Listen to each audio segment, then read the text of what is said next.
Welcome to DubLife Diaries, the podcast where passion meets the open road.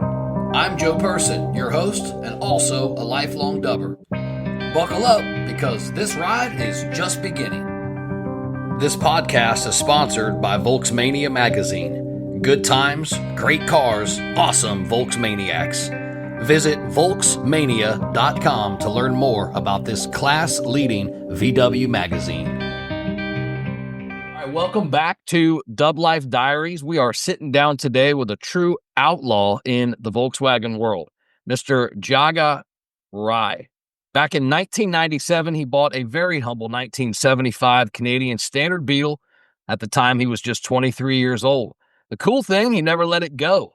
While everybody else chased early or pre-67s, this guy went the other way, pouring his time, his money, and his passion into this late model build that would absolutely stand out for decades. So we're talking narrowed beams, a fat stance, a built 2161 motor, and a story that's more than just about dubs. It's about friendship. It's about community. It's about staying true to what you love. Jaga's ride is affectionately known as the Outlaw. He has been turning heads in this car for years. Today, we're going to dive deep into the build, into the culture, and into the memories that keep these classics alive. Let's welcome Jaga Rai to the podcast. What is up, my brother? What's up, man? How you doing? Good, man. Good. Thank you so much for taking the time to spend some time with me this evening. Before we get started, I do want to shout out a couple of my sponsors.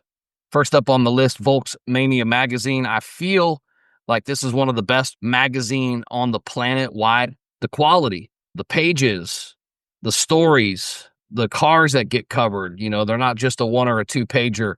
It's really a super quality magazine. Check these guys out, Volksmania.com. Use DubLife10, DUBLIFE, the number 10 at checkout to get 10% off your subscription. This is, by the way, U.S. subscribers only. So I know we're in Canada now, but my brother, I'm sorry. That's for U.S. only. Also, Salty Dub, from the beach to the bay. Salty Dub's tearing up the scene, VW events and swag. Check these guys out online, www.saltydub.com. Same thing, DubLife10 at checkout. We'll give you 10% off merch. Real quick, I have got a story to tell. Now, when you do what I do, you do podcasts. You in the Volkswagen community, you pretty much like every Volkswagen page you come across, and you try to become friends with everybody that's in our scene. Everybody that you see from all the biggest events and the shows, around the world. Literally, I try to follow and find people. So things pop up in my feed all the time where I'm like, ooh, that's a nice car, or ooh, that's a cool dude, or and again, doing what I do, doing a VW podcast, you have to put yourself out there. So I put myself out there a lot. Those of you that are listening, you just might get a Facebook message from me one day. And it's legit. It's real. I'm just trying to tell y'all stories. Well, somebody shared something and shared this Beetle and showed this yellow Beetle that you guys can see behind me. Jaga's going to tell us all about it here in just a couple minutes. But I saw it. I commented. I said, "Man, this would make a great dude for the podcast," because they kind of said something in the description about his appreciation for the air-cooled scene. And dude, you responded, and here we are. So what a cool story. I chased you, and you allowed me to chase you down, and now you're here on the podcast. So, brother, thank you. Thanks for having me. All right, enough of me. Let's get back to you. So let's talk about this 75 Canadian Standard. Bring me back to the beginning, because, everybody wants pre-67s, but what made you go against the grain? Well, to be honest, the older, early BMWs, the 2002s, where they have the big windows that go all the way around and you can kind of see in, and I just love that look. And when I saw the Beetles in the earlier ones, even though everyone thought the oval windows and the smaller windshields and all that kind of stuff were cool, beautiful, of course, everybody was doing that. And I just growing up, I was always the kid that went against the grain and I had to do something different. So I thought, why not? And, of course, they were a bit cheaper, to be honest, and just went from there. And I thought in the beginning, you know what, I'll own it for a couple of years and then I'll see where things go. And that was that. Fast forward, you still got it. Yes. So, almost 28 years. and that's so awesome. I tell you, and I think about it all the time because I talk to guys like you all the time that still have their cars from high school. I wish I still had mine. I didn't respect it like I respect them now. Back then, I brought it home. One of the first things my dad said was, "What, why would you park that thing in my driveway?" you know, so they weren't cool. Certainly weren't cool in the mid '90s. They were just old cars. But as the scene has evolved, how awesome it is. So, what's the meaning behind the name The Outlaw? Well, there's actually quite a few.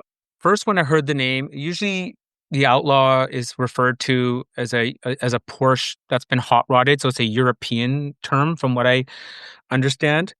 Hot rods are usually domestic, American cars. So I like that, and then I also having a later model and the look, and then also I remember learning that when you do something to a car that's not easily reversible, like when you cut something and weld something, it's outlawed. It's kind of like, I don't know, blasphemy or something like that. So I thought, hell yeah, like that's dope, so I wanted to do that. And then being a visible minority in the group, and there wasn't, being Indian and from Canada, like there was nobody that was into air-cooled Beetles that I grew up with. All the guys that I grew up with were Mustang guys or Camaro, Chevy guys, right? Yeah, me So too. I thought that name was just befitting. Now, you said 97 you bought it, right? What was it what was it like maybe the first time you drove this car? What did it feel like to you? Did you know it was like, it was gonna be a car, was gonna be with you for a long time? In the beginning when I first bought it, I thought, let's see how things go. But I took it out for one test drive and settled on a price, and I said, okay, I'll be back tomorrow to pick it up. And then I believe from what I remember, it was Friday or Saturday night.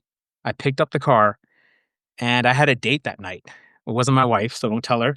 And and I cruised downtown, and every city used to have, I don't know, we don't have it anymore, but every city I think used to have that cruise strip that everyone would show off their rides, and that was our social media, right? Oh, yeah. And that's where we would go to connect with people we haven't seen in a while. No cell phones really back then, right? Yeah. Uh, Might've had a uh, beeper. Might've had a beeper. yeah, beeper, that's true. And in a pocket full of quarters, right? Yeah. And then me and her just cruised down there, and I remember her going, "Wow, this thing's pretty cool." And then the attention I got cruising downtown, everybody, and it didn't look anything really like this. Like the rims are still black, the beam wasn't narrowed, you know. Other than that, it had a huge sound system in it, which is another reason why I bought it. I gotten rid of that. I outgrew that, but it had this huge sound system in there, and I was just getting all this attention. People were just like, killer car and all this. I was like, wow, okay, this is cool. I like it. And I just evolved from there. Any early failures or mods from the early years that went wrong? I don't know about wrong. I did go through, when I first got it, I was more into that low rider, slow cruising, Oh, yeah. uh scene. I got my speed fix from an R6 I used to have back in the day, a Yamaha R6. So that was sort of my speed when I was, single and no kids. But Right. but No consequences. Yeah, nothing really like like when I bought it, it had the wink. I don't know if you remember the wink mirrors that the Hondas used to come with. Those, 7 mirrors that were in it and a few other things. They had Honda Civic SI seats in it. That came with the car. I changed all that kind of stuff, but I'm sure there's a few stories. Like I mean, I would when I would install something, I would twist the wiring and then just use electrical tape. Thought that was fine, and up until a few years ago, I had to go back and be like, "What the heck was I thinking?" And I properly soldered everything, and so, not to worry there, but that was probably the worst of it. So I was lucky there. So let's go through. You've touched on them a couple of times, and I want to go through for the listeners in full detail. Let's go through the specs of this motor. I know it's a 2161. I know you got some 48 IDAs, but kind of talk me through the car, the mods, and let's let everybody envision what this thing is. So there's a local guy in our car club. I'm in a car club called the DVKK, Der Volkswagen Käfer Club, and it's one of the elite clubs where I'm from. You don't just get in by just, signing up and they let you in. You got to volunteer. You got to you got to put in the work, and you got to have a good car, right? That fits the mold. But one of the guys in there, Darren Krunchuk, we call him K-Rock. He is a master motor builder. He's been in Hot VWs and other magazines. He's a porter, like he can port motors. He's been taught by the best in the world. I forget the guy's name down in California. I believe he was in. He's passed away now, but he went down there to learn, and he can port motors like it's nobody's business. And so he built this motor for me, and I wanted it fully ported and polished. I saved for a long time because I wanted it done right. Tuned those 48 IDAs. I learned tuning that motor. He kind of gave it to me and said, "You're going to learn how to tune this thing." And I worked day and night and trial and tribulation, and I got it running just beautifully. Excellent. Narrow beam. Tell me about the transmission. Is there a special transmission in this car too? Yeah, it's a closer ratio, sort of a street and strip. I'm trying to remember off the top of my head. Third, originally it came with a freeway flyer. That's that's 378, I think, something like that. And now it's a 412 with a stock first and second, a later model main shaft, and then I think it's a 148 third gear and like a 104 fourth gear, so a little bit shorter gearing and beefed up, right? The only regret I have is I didn't go posi. I Oh. didn't go traction. I don't know why. I think I something I overlooked, and a local guy here named Terry, he built that for me. How did you learn to wrench? Was it mainly teach yourself? Was it trial and error, or did you have mentors that taught you, about the mechanical stuff when you were younger? Definitely had mentors. When I first got it, I knew how to do the basics, the high school mechanics that we all did. But you look at a Beetle sometimes, you look underneath it and like that's not just one drain plug. There's like, how many down there and over torqued them, right? Stripped the whole stud and screwed up a couple of times. But another guy in my car club named Lanny Hussey, who's very well known and been in magazines, and another guy named Jeff Peterson, whose cars have been in magazines, and they both work on cars for a living and have their builds in magazines. They taught me everything. They didn't have to, and they could have said, "Hey, man, like we're busy," but they took me under their wing, and when they would work on my car, instead of kicking me out of the shop, they'd be like, "Here, grab a wrench, and this is how it's done," and taught me everything. Awesome. Yeah. That's so great. And it's good to have that knowledge too. It probably saves you some money. Yeah. I'm not the best mechanic for a couple reasons. One, was never really something I was forced to do when I was younger. I didn't have any mechanical mentors or anything on that side. And two, as I've gotten older because of my lifestyle when I was young, I got a really bad back. And when I say it's bad, I mean it's pretty bad, man. So I don't spend a lot of time slumped over or bent down or even really on the ground, to be honest. But again, either way, awesome that you did have mentors and that you learn, that type of stuff because I'm sure it helps you in your life. So when I was growing up, I had met my best friend, who I'm still friends with in kindergarten. His best friend, who they met in the hospital when their moms gave birth. So all three of us became pretty tight, early on in elementary school. My best friend David and the other guy's Jason. David was half Indian, half white, and I had never seen that before. I was just like, "What?" Like, it was a foreign, thing to me, and started going over and hanging out. And his mom, Linda, who, having immigrant parents, they were working all the time, they were struggling, facing, looking back, probably facing racism and Sure. just trying to get like a equal opportunity like everybody else. They told me for certain stories, but they try not to tell me too much. They probably think, it might hurt me or something like that. But you see it, right, growing up. And this lady took me in and like a son, and she used to call me her adopted son. And that's another reason why I didn't get involved in the bad crowd. I was so worried about disappointing her. Even when I'm sure you can understand, a lot of guys out there and girls, you're fighting with your own parents. You need another adult outside your home. Psychology tells us that we won't listen to our parents from the age 13 to 19, but we will listen to other adults that are in our group. And she always made sure that I was on the straight and narrow, and was always, worried about me, and I was so worried about disappointing her too. I think that was a big influence in my life. And she used to call me her adopted son, and I would just glow. Like, it would just mean the world to me that she said that. I'm like, what, really? You know? Yeah, that's awesome, I man. was like the fourth man, and there was three boys there too, and they were all still good friends. And I was like the fourth member of that family. Is that chosen mom still around? Absolutely. We're still close. I call her mom, and That's so we great. we see each other not as often as I like, but we still talk, we still text. Awesome, man. Let's get back to your car. Now, this term is used broadly throughout the Volkswagen community. So when I say it, I really want to understand what it means to you. Stance, right? Is it more of a art thing, or is it a performance thing for you when you talk about a car that has stance? Man, that's a good question. I think it's both. The first thing I've personally always noticed about a car that's kind of driving towards you is the stance. That's what sticks out. Like, hey, what's this? What is that? It stands so nicely. And that was a huge thing when I did mine. And Which, by the landing. way, oh, that stance is nasty. It looks so Yeah. good, man. Yeah, what a great looking car. Thanks, man.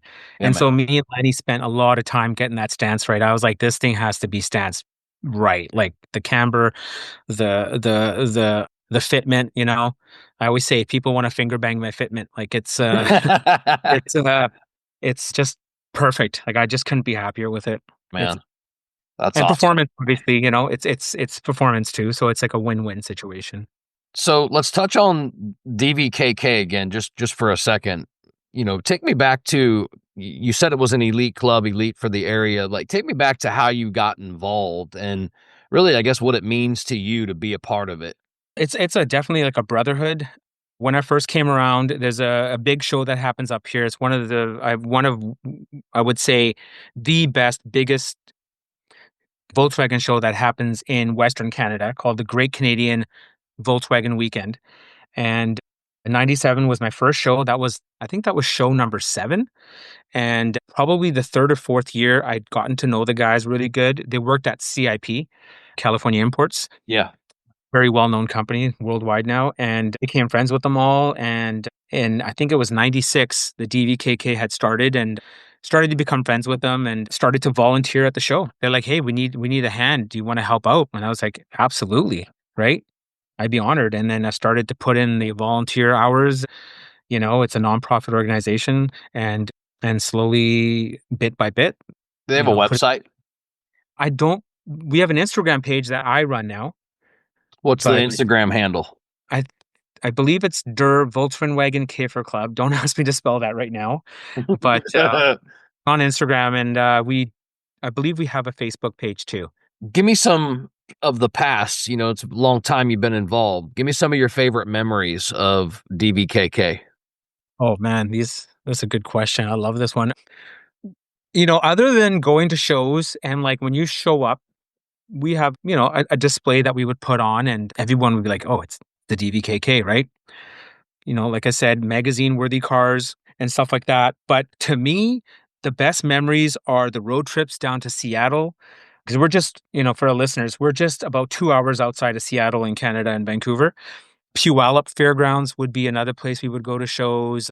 And we would, head down there Friday night, get the cheapest motel that we could possibly find. I think like Motel 6. Motel 6, I was just gonna say that, or the Quality Inn was like, I don't know what they are now, but it was like $69 US a night, and we would pile in like 10 guys into a room and hit up the local club, just get smashed, and then, whoever paid for the room would get the bed, and everyone, like, there'd be one guy in the tub, one guy under the sink, one guy on the floor, and you get up at 6 a.m. to hit the swap, right? But there's just awesome stories like that, just all partying, and we were young and, just having a good time. Yes, those good days of partying and being young. Post probably what, 37, 38, you're like, well, it just starts slowing down. You go through your 40s, you're Yes. like, well, I think I'm actually getting old. Yeah, I turned 48 July 14th. Belated birthday. I remember that. Yeah, thank you, man. Thank you. Tell me how you explain the whole air cooled bond. Telling stories like that, hotel room full of guys waking up early in the morning after partying to hit up the swap. How do you explain the air cooled bond to maybe an outsider? I honestly, I love it. Like, I have friends that are in the Mustang club, and I have friends that are in the Camaro, Chevy, whatever club. And honestly, I'll kind of watch them, and there's a lot of I don't want to use the wrong word, but there's a lot of like animosity. Everyone's trying to have the coolest car and be the coolest dude. Where in Volkswagens, it's just different. I don't know how to explain it, but there's no jealousy, or I really haven't really noticed it. And when someone needs help, there's, not just one guy. There's like four or five guys fighting over hand and fist to be like, "Hey man, I'll be there tomorrow, and let's get this knocked out of the park and get you back on the road." And you broken down on the side of the highway. I just, 2 days ago, I was cruising around in my Beetle, and I saw another guy in a bug broken down. Never seen him before in my life. It was a modified Beetle. I'm like, oh, I kind of told him, "Hey, we have a show every summer. Come check it out." And his MP roller pedal had come loose, and he wasn't mechanic inclined. I got him temporarily fixed, and I said, "Just go straight home, and this is how you fix it. So if you know somebody, get it done." And he was so thankful. That's the community. That I felt for good about it. sure. Yeah, well, and that was you. So, Yeah, thanks yeah. for being part of it. That's, how you explain air cooled to outsiders also really kind of ties into what I want to touch on next. And it's really how the community differs from other car cultures. Really, you just told it. And it's true. And we could probably sit here and talk for hours on stories of how the Volkswagen community, especially in the air cooled scene, is just different, from other car cultures. Yeah, talk to me a little bit about growing up in East Vancouver. Oh man. So to the listeners that are, not local, it's kind of like I don't want to use the word hood, but it's kind of like the blue collar, families that were like, maybe middle class. We have an area called West Van, it's short for Vancouver. We say Van, so East Van, West Van. That was the richer, the well off neighborhoods, and so we had like the sort of street fights, the gangs, right? There was like local gangs, the different parks, right? We had, so it was it was a bit rough and a little bit of a roughneck area, but it kind of shaped you and kind of toughened you up. Growing up, you had some undiagnosed ADHD and some dyslexia, and I know how that feels because I had diagnosed dyslexia and ADHD, and they tried medication and the Sylvan Learning Center and all kinds of stuff that they would try to beat me normal, even Yeah. even though Yeah. I wasn't. But tell me about living a life with it being undiagnosed. I remember my struggle, so I want to hear your side. Like, what was it like coming up with having? I guess that it's even hard to explain or to I guess feel the concept of when things don't make sense. It's like I'm not like dumb. I'm not like, I'm not smart. It's just things go through my brain different. So again, this is more about you. What was it like growing up being undiagnosed? Yeah, it was tough because you see all your friends that just got things and you're like, why am I not getting it like the way they are? And our education system is kind of a cookie cutter, right? So I always say that I felt like a round peg in a square hole. Yeah. Why am I why am I not fitting in the way everybody else is? And then I had a dad who was, an immigrant. So he, his old ways was just like, "Hey, you're going to learn. And I'm going to scare you into learning. So you're just lazy and you're going to get the belt if you don't smarten up." And I'm like, I'm trying my best here. I just don't understand this. So I went through a few programs, and back in my day, I guess they didn't really know how to test for everything. And in my adult years, I finally was told, like I said, earlier, I wasn't properly diagnosed, but I was pretty much told, "Hey, man, you have a little bit of dyslexia, not severe. You have a little bit of ADHD, which I know, but it was tough. It was tough. I got, I kind of gave up on school by high school, I did and too, started. man. Yeah, it's crazy. It's crazy to Yeah, talk to somebody similar in age. You're, just a few years older than me, 4, I believe. To talk to somebody that gets it, because not everybody does. That feeling that you just described, why other people can get things when we couldn't, when I couldn't. I feel that in like the pit of my stomach because yeah, you know, even in my life as an adult, things I've tried to accomplish, tests I've tried to take, etc. Dude, I can study, I can do all the other. What does studying even mean? yeah, Like memorizing? Like, what do you mean study? Like, I have friends, even my wife, that will just read and comprehend. It's like, nope, it's there. I got it now. I read it once. It's there. I'm like, I forgot what I read, and I forgot what I just said. And it's yeah, like it's not like I'm not a burnout, like, it's not like yeah. none of that, dude. Like, it's just yeah, man. So I totally, totally feel that, and I'm happy that you're willing to talk about it. Oh yeah, anytime. And like, reading something 5 times over again, Yeah. your mind just wander. And I'm just like, what is wrong with me? I'm just like, but there was nothing wrong with us. We were just a society built this. I'm a believer that back in the caveman days, we all had jobs. There was the storytellers, there was the healers, there was the hunters, and the fathers, the fixer. We all had jobs, and I think society is just, we're doing our best, right? That's human evolution. Like, I'm not sitting here putting things down. It's just the way things go. And, the things are more of a cookie cutter style. And sometimes if you don't fit in, which I mean, things are getting better. There's like way more education out there, way more help for students now that have dyslexia. And we were, maybe, I like to think of myself, you and me, as pioneers, that, we were the guinea pigs. And if that's what they got from us, then I'm honored. Yeah, you said something a minute ago too about the system, kind of being a cookie cutter system. And we feel the same way, here in the States. My wife, said one of the privileges of us homeschooling all of our kids, which she did, was the children have to be taught in the way that they learn, not in a cookie cutter realm that just kind of forces them to learn the way society wants them to. Instead, children need to be taught, the way that they learn, and it's an opportunity to tap into the way that I never had that. If somebody would have tapped into me and taught Yeah, me how to learn or whatever, that feeling, I feel like I probably would have took over the world when I was 13. yeah, you yeah, know absolutely. yeah. I feel like I could have done much more with my career, but I did the best we could. I'm just happy. My wife, she's an educator, and she just says, you know what? I think 60 or 70%, don't quote me on that, but it's very high, of inmates in jail are dyslexic, Wow.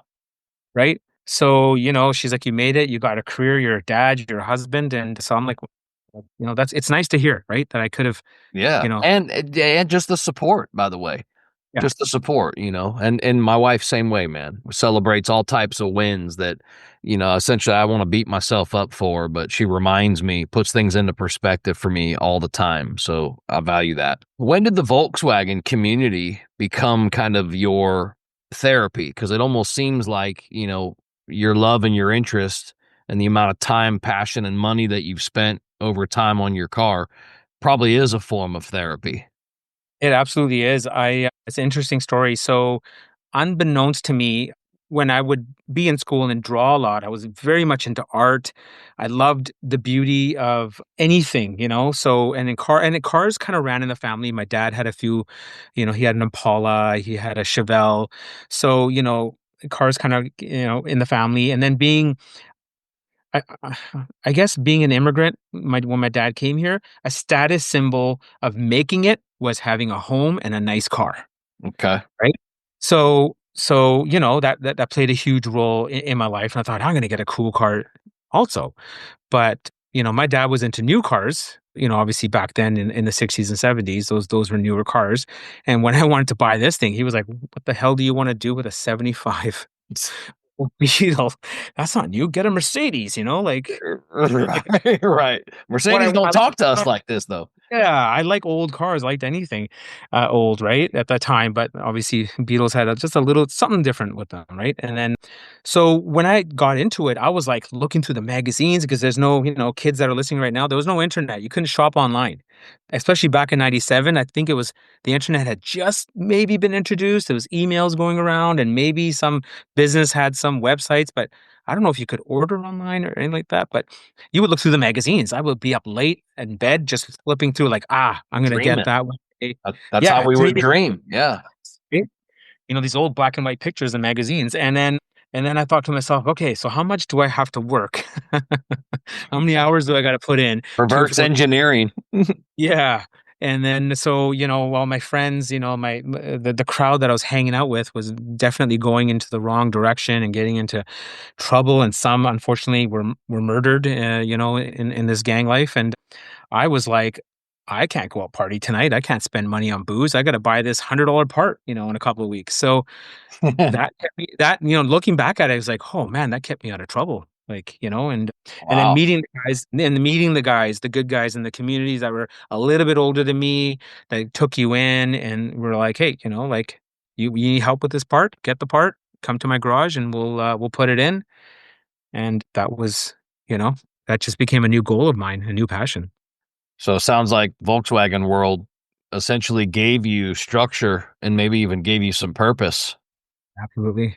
Talk to me about potential cultural barriers or Yeah. even assumptions that you had to push through as youth, coming into a young man.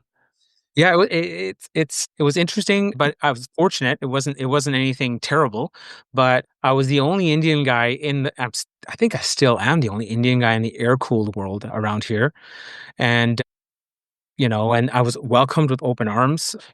Guys, we'll razz each other, especially us old school guys. Like being politically incorrect, what they call it these days. We would razz each other a little bit, and good old fashioned brother love and picking on each other. But other than that, Sure. man, like I honestly was just brought in like a family member and just it started this bond. And then I knew they had my back if something ever, went awry or something like that. But yeah, no, I can't say there was anything crazy. Maybe from my own community, a couple of guys would be like, "Why don't you have like a Fox body Mustang?" Because the Fox body Mustangs were huge in the '90s, and then they're big now too, right? But I'm like, I don't like those Mustangs. That's not something that I'm into. Why not? It's like I'm just not. Yeah, it's tough to explain that feeling. Yeah, it is. Yeah, it is. It is, even for all of us. Now, you started a men's cruise. Tell me what that's all about. Actually, I haven't started it yet. Okay, so Uh, you have a vision to start a men's cruise. I have a vision to start a men's cruise. I told myself in my late 40s that I'm going to start something by 55, and I'm turning 52 in about 2 months. So, Okay. and What's the dream for is it a ride? Is it a show? it's a cruise. We have a popular ski resort in Vancouver called Whistler. I don't know Yep. if you're familiar with it, but Totally heard of it. Yes. so halfway up is a town called Squamish, and a lot of people. It's called the Sea to Sky. S2S is what we call it. It's a beautiful, twisty, windy road that leads all the way up there, and you can open her up and just enjoy, right, at your own pace. You want to push the limits a little bit, or you just want to take it easy. A lot of bikers do it, and it's Nice. just it's something beautiful. And I thought, to bring awareness to men's health, because I'm sure it's just something that we've just started to kind of talk about. Growing up, I don't want to put words in your mouth, but boys don't cry, right? We No, push our no. feelings Yeah, down. you were the P word if you were, if you were even to bring something up like this. We couldn't talk about this type of stuff. You couldn't have feelings. If you did, you were you know, yeah. Yeah, I absolutely hear you there. And so, you either came home and drank your problems away or whatever you did. And it turned out, it's not working, right? It's not. And I had a bit of an episode a few years ago just from unresolved childhood trauma with me and my father and, going through my issues. I thought, well, if I don't think about it, they're going to go away. Well, the human mind will eventually get tired of that, and it'll pop up. And I had to go get, talk to one of our, through my, I'm a nurse, so through our work, we are covered for anything related to mental health, talking to counselors. Yeah. And I thought, this is Good for weird, you. man. This is weird. I don't want to talk about I'm a typical guy. I don't talk about my feelings, but Right. man, it completely changed my life. I'm an absolute advocate. And I say, we're so quick to run to our doctors when there's something physically wrong with us. You feel a pain in your body, you're making that phone call to your doctor, right? Right. Why don't we do that with our mental health, right? Why Mhm. is, if things bothering you, why are we so afraid to not to treat our bodies and our minds the exact same way? Yeah. Great Yep. point. And you almost hit something on the head too. It sounds like through some of the way that you described it that you've had therapy and Yes. somebody's explained it, to you. I have too, and I feel there's definitely, room for that in the conversation. But I know you feel like all older men, especially late, to older, right at the 50-year-old mark, that they need this kind of kind of space, now more than ever. Talk on that for me. Yeah. So, I want to, besides them doing their part, I want them to belong to a community. So, I mean, anybody, any age group we wouldn't, I wouldn't discriminate, but I just want to open up something where men could hang out.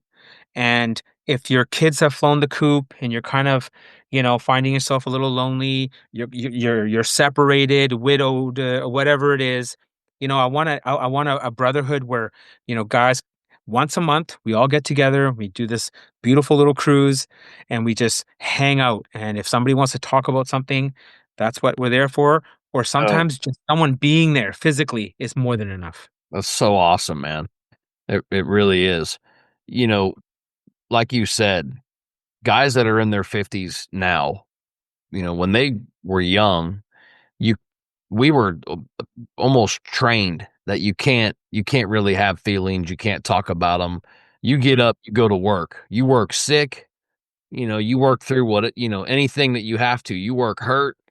Mental health is a new topic for a lot of people because it's not something that we explored. What does mental health look like for guys in their 50s from your opinion? That's a good question. It's still tough. I feel that we've just started to break the barriers and the ice on this.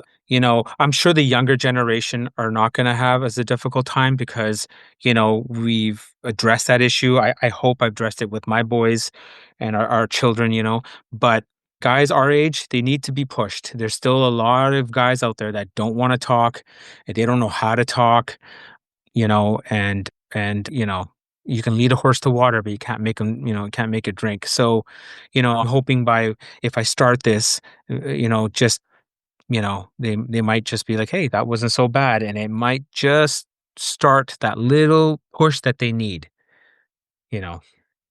A big shift for me in my, 31. I was 31 when I started having kids. And I feel like I didn't take life serious, even all the way down to risk, whatever it'd be, gambling or, riding a crazy motorcycle or jumping off of a roof or just doing something stupid. Until I had kids, I didn't look at any of that stuff as stupid. I just looked at it as this is what we do. We're boys. We have fun. We get crazy. How did fatherhood shift your perspective? Because I know how it did for me, but how did it shift your perspective on life and on, the whole car scene? I did have to put I had a motorbike at the time that I had that I sold as soon as we got pregnant. And I was like, this, street racing thing is getting out of hand, and and I you have a know, quick I have a quick story for that too. When my let's see, 1, 2, 3, when I had my third child, I have 5. When I had my third child, we had moved back to this area from Colorado on one of our stints that we were out there. And when we came back to the area, my father-in-law, told me about this Harley this dude had that was a great deal. I ended up buying the Harley. My wife had a dream the night that I bought it that I died on it oh, and made me sell it the next day. so so I get it, man. I get it. You sold the bike. Yeah, I actually crashed my bike, and then while it was getting fixed, we were pregnant, and my wife just gave me that look, and I'm like, "Yeah, I know. It's time to go. It's time to sell it." As soon Right. as it got fixed, I sold it off, and the rest is history. Just go back to your question, like the shifting, the community was awesome because, as you know, the Volkswagen community is all about family and kids and welcoming, children around. I mean, I grew up going to these shows where some of these kids were in strollers and now they're driving to the shows. Like it's wild. Yeah. That's so cool. And right. So yeah, it's always been a sense of family and community. So that's another thing, that it shaped, right? I was always proud to become a father and you can bring your family around and grow up with these people. And then if anything they needed help with, if they were going to ever get into Volkswagens, I know my older son is still thinking about it, but I'm trying I'm, he's a car guy just like me, but I'm trying to tell him, man, just get your education and we'll get you a car. There's a saying that I love. It says, by the time you realize your father was right, you have a son who thinks you're wrong. Ain't that the truth? Yeah. Ain't that the truth? God, that hits nice and hard right in the center of the chest. Yeah. Go back to your 25-year-old self. If you could give your 25-year-old self advice, what would it be? Oh, man. I would say don't sweat the small stuff and trust the process. Enjoy the moment you're in. Even if it's tough, I would I would just say, even if it's tough, don't just, like hold your breath and close your eyes. Just learn from it, even if it's a negative experience, learn from it and move on to the next with some knowledge. Good advice. All right, I got some rapid fire questions. These are questions that demand a fast response. All right, we ready? Yeah. Rapid fire. All right. Favorite VW part that you've installed over time? Favorite part? I would say my shifter, my vintage speed Mamba, the black Mamba shifter. Cool. Okay. This is a good question, but how about the most underrated VW of all time? Most underrated. I don't know about that one. I don't know. I don't know if there is an underrated VW. They're all pretty cool. So That's a I tough. I get two sides to that always, right? I either get somebody that answers it Yeah. or I get somebody that says that, right? How about Yeah. overrated? The most overrated. You know what? I'm gonna get a lot of hate for this, but I'm gonna say the later bay window buses. The later, okay. So I hear that Bay in a window. couple different ways too. I've Okay. heard all kinds of cars in obviously classic VWs, but the biggest one that I hear is split window bus. Ah, And okay. it's not because they're not cool. They're cool as hell, and, we all we all want one. But Yep. for comfort and for speed, etcetera, that's usually what I hear for overrated, but bay window for you, awesome. How about dream road trip destination? I would love to do that highway, the route. What's that? Route 66? Route 66, yeah. Yeah. Oh, Starts that in would South be. Chicago, goes all the way over the US. Yeah. Yeah. I mean, maybe not the whole thing. Probably not my Beetle because it would just be screaming on the highway. But if I could fly down and rent something with a couple of friends of mine and do maybe a week or two of that, that would be an absolute dream. So shout out to this guy on my shirt right here, Mr. Mahalo. He's in California. He came on the podcast and he talked about putting together a Route 66 ride, down the road in the future and, having everybody trailer their cars in to that area and then, taking off and doing it. How cool would that be? That'd be fun. Well, that'd be awesome. How about least favorite trend, VW trend? Least favorite. Oh, okay. I would say the carbon fiber and the weird flares that everybody has. You know what I'm talking about? Those body flares that they're cutting, it's not just on VWs, it's on a lot of things, but it's not a German look, I would say, but it's got the plastic flares that just kind of fly off the fenders and stuff like that. Do you have any like most memorable breakdown moments? Yeah, actually, I do. I lost an accelerator cable in downtown here, and I was like, "What am I gonna do?" And I called up the guys at CIP because they were very, you can call up for troubleshooting, and you still can. And I was like, "Hey, man, like I just broke accelerator cable. What do I do?" And they were like, you turn up the idle on both of your I had Cadrons back then. You crank up your idle to about 2,000 RPM, and you just put the clutch in and just cruise home. And I remember it was probably a 20-minute drive, and I got home in 3 hours. Dang, man. My hazards on and just staying to the shoulder of the road the whole ride home. Yeah. You made it though, huh? Yeah, that was stressful, but looking back at it, I always laugh. Yeah, I love hearing these stories of crazy breakdowns and recoveries. And I've heard zip ties and bread ties being used, and bra straps and all kinds of stuff being used to get people home. It's truly one of my pleasures of doing this podcast is listening to stuff like this. Let's talk about music. What music's playing if you're wrenching in a shop setting? You know what? Lately, it's been Oasis.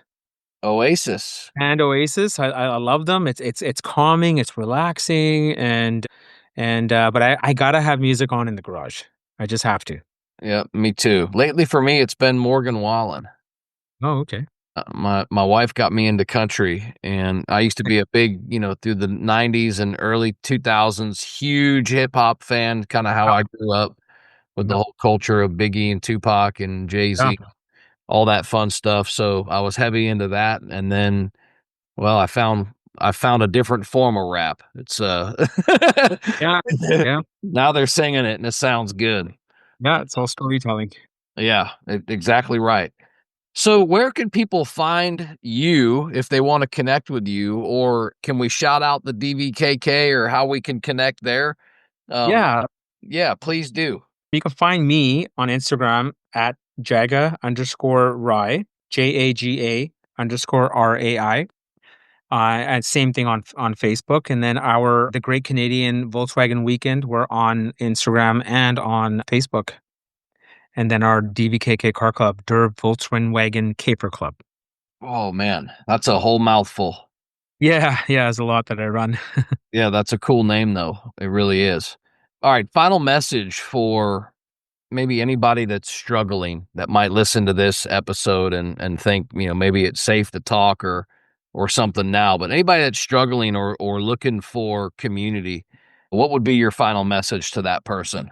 I would say, from somebody who was in a tough situation about 5 years ago, there's a light at the end of the tunnel. Just reach out and ask for help. There's no shame in asking for help.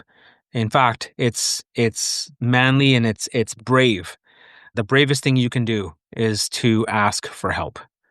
Reach out to your local, counselors or whatever number you have, anybody, I ended up doing one of those, therapists that you can get online, and they meet you on like a Zoom or a, Google Meets type, like we're doing now. It's face to face. And, that really, really helped me. Now, I also had therapy when I was young. My parents got divorced when I was a early teen, 13, 14, area. Probably a horrible time, right? When I'm interested in girls and having all these questions about them for, the mom that raised me to not be around anymore. But either way, yeah, man, life is what we make of it.